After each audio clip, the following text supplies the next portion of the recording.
మెదక్ ఈరోజు wiring range ప్రమాణానికి ముఖ్య అతిథిగా విచ్చేసిన IG Chandrasekhar Reddy IPS, Keerthisri news Jangili Veeranna Medak నియోజకవర్గం ఇన్ఛార్జ్ విధి నిర్వహణలో భాగంగా పోలీస్ సిబ్బందికి ప్రతి సంవత్సరం ఫైరింగ్ ప్రాక్టీస్ ఉంటుందని అన్నారు. దానిలో భాగంగా సిబ్బంది ఫైరింగ్ చేయుటకు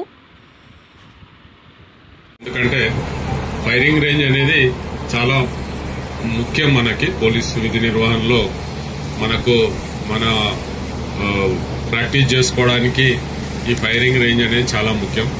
అందరికీ సిబ్బంది అందరికీ కింద నుంచి పై వరకు అందరికీ మనకు రెగ్యులర్గా మనం ప్రతి సంవత్సరము మనం ఫైరింగ్ ప్రాక్టీస్ చేయాలనేది మన మాన్యువల్లో ఉంది.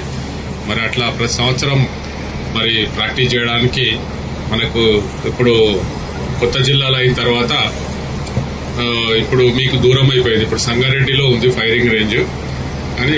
ఇప్పుడు సంగారెడ్డికి మీరు వెళ్ళలేరు. ఆ సంగారెడ్డి ఫైరింగ్ రేంజ్ జైరాబాద్ దగ్గర ఉంటుంది. సంగారెడ్డి వాళ్ళకే దూరం అది. ఇంకా మీరు వెళ్ళాలంటే దూరం. అట్లా సిద్దిపేట వాళ్ళంటే అక్కడ రాజగోపాల్పేటనా ఇక్కడ ఉంది.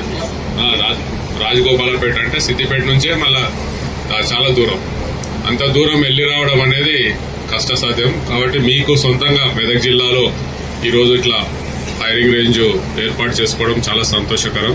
మరి దీనికి సహకరించిన కలెక్టర్ గారు, రెవెన్యూ అధికారులు వారందరికీ మా పోలీస్ శాఖ తరఫున కృతజ్ఞతలు.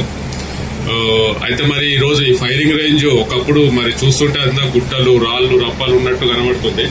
మరి దీన్ని ఇంత ఈరోజు మరి ఈ స్థాయికి తీసుకురావడానికి చెప్పారు. ఇప్పుడే వెంకటరాజా గౌడ్ చెప్పారు. మీరందరూ కృషి చేశారని, జిల్లా పోలీస్ అధికారులు అందరూ పాల్గొన్నారు. కాబట్టి మీ ఎస్పీ గారికి మీ అందరికీ నా హృదయపూర్వక అభినందనలు. ఇంత మంచి ఫైరింగ్ రేంజ్ అంటే ఇంకా ఇది ఇప్పుడు ఈ ఎండాకాలం కాబట్టి ఉంది, కానీ వర్షాకాలంలో వస్తే చాలా సీనిక్ గా ఉంటుందని అనుకుంటున్నాను. వర్షాకాలంలో చెట్లు, వింటర్ లో మాత్రం చుట్టూ మంచిగా గ్రీనరీ ఉంది, అంతా చాలా సీనిక్ గా ఉంది. అయితే ఇంకా ఇక్కడ కొన్ని ఫెసిలిటీస్ ఏమన్నా వాష్రూమ్స్ అనుకుంటా, కొన్ని వాష్రూమ్స్, బాత్రూమ్స్, కొన్ని ఇంకా స్టోర్ రూమ్ అట్లాంటివి కూడా ఫ్యూచర్ లో చేసుకుంటే బాగుంటది. అయితే ఇక్కడ నా అబ్జర్వేషన్ ఏంటంటే, సరే ఇక్కడ ఫైరింగ్ రేంజ్ వచ్చింది, కానీ మనం దీన్ని చాలా జాగ్రత్తగా వాడుకోవాలి. ప్రమాదం ఎందుకంటే చుట్టూ వస్తుంటే చూశాను, పంట పొలాలు ఉన్నాయి, గ్రామాలు ఉన్నాయి, ఇటు సైడ్ కూడా పొలాలు ఉన్నాయి. కాబట్టి చుట్టూ రైతులు ఉన్నారు. కాబట్టి మనం చాలా జాగ్రత్తగా, ఫైరింగ్ రేంజ్ అంటే ఏదో ఆట స్థలం కాదు ఇది, మనం ఆడుకోవడానికి వచ్చినట్టు కాదు. ఇది చాలా సీరియస్ గా, చాలా ఫోకస్డ్ గా దృష్టి పెట్టి చేయాల్సిన పని ఇది, ఈ ఫైరింగ్ రేంజ్ అంటే. మరి అట్లా మరి ఏఆర్డీఎస్పీ రంగనాయక్ నువ్వే జాగ్రత్తగా, వీళ్ళు మన ఏఆర్ అధికారులు చాలా జాగ్రత్తగా కండక్ట్ చేయాలి. ఎందుకంటే సంగారెడ్డిలో తెలుసు, మీ అందరు తెలుసో తెలియదు, సంగారెడ్డిలో అక్కడ మన కొద్ది దూరంలో ఇంతకుముందు ఒక ఫైరింగ్ రేంజ్ ఉండేది. అదేదో విలేజ్ ఉంటుంది అక్కడ, శివంపేట దగ్గర ఫైరింగ్ రేంజ్ ఉండేది.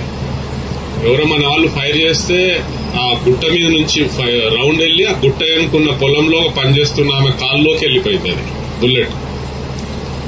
అంటే ఇంకా తర్వాత ఆమె కొంచెం బుల్లెట్ కాల్కి ఇంజురీ అయింది.